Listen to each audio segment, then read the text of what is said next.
We're coming off of NBA All-Star night. I'm so used to saying weekend, but we're coming off of NBA All-Star.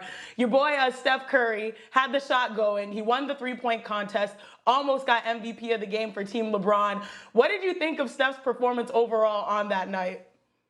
I thought his performance on that night was very indicative of who Steph has shown he is this entire season.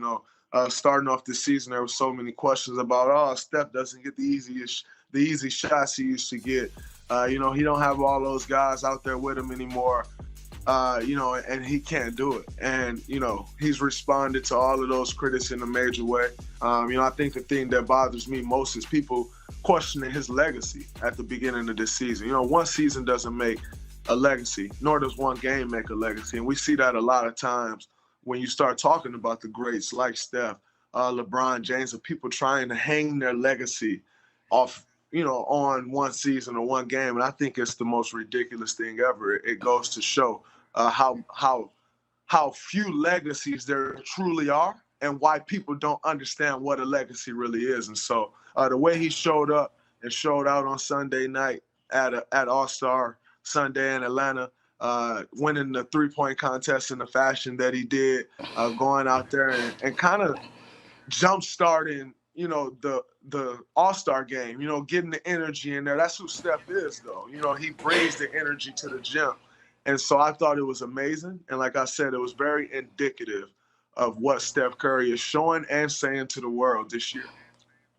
All right, so a little bit of momentum heading into the second half of the season. Now the Warriors half a game out of a playoff spot. How confident are you that you will be able to make the playoffs when it's all said and done? Very confident. I know what the ceiling of this team is. Very young team, but we continue to grow. I think this team has shown at times that we're much better than 19 and 18. And there's been several games now where I think we've kind of let get away from us. And that's usually the indication of a young, inexperienced team. Now you coming out of the second half, rookies are no longer allowed to be rookies. So, we have a stud in James Wiseman where, you get those rookie mistakes in the first half and everybody's like, oh, okay. Not so much in the second half. It's time to turn it up and make that playoff push and continue to get better and understand what it's going to take to win in the playoffs once you reach the playoffs. And so I think, this team is nowhere near the ceiling of what this team could end up being. And I'm looking forward to coming out of this break rolling and continuing to grow with the guys.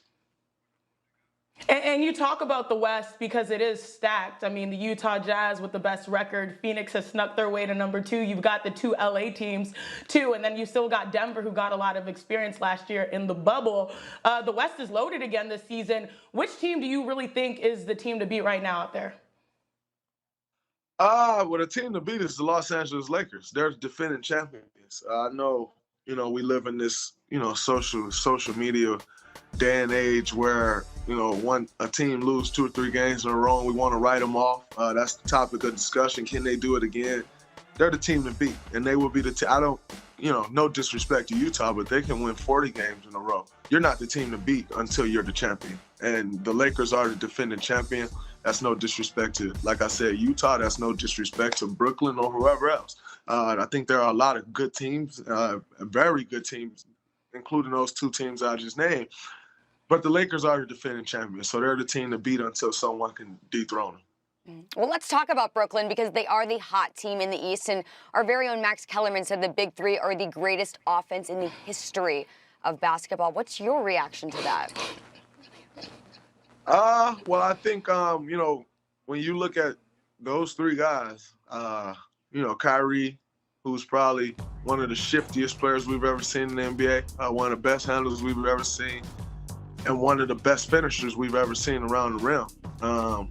I would love to say he's one of the best finishers for a guy under 6'3", or, whatever stats we all come up with, these crazy stats. But the reality is Kyrie Irving is one of the best finishers around the rim ever. And then you got, KD, who, I've had the pleasure of playing with for a few years, best scorer I've ever seen. And James Harden, who's scoring at a clip like we've never seen in the NBA before over the last 5-6 years. When you stack up those 3 guys, that's a lot of offense. and they're showing that it can work. Now, granted, we've only seen KD with those two guys once or twice, but it looked dang good when he was out there. So, are they the best offense, to ever suit up or play together? I don't know. I think that's a very subjective thing that I'll let everyone else discuss. What I do know is those three guys, they're good as scorers as anybody in our league today. Individually, And by what the you way, do not also know is just talking you've got 3 rings. individually. Yeah, we know that.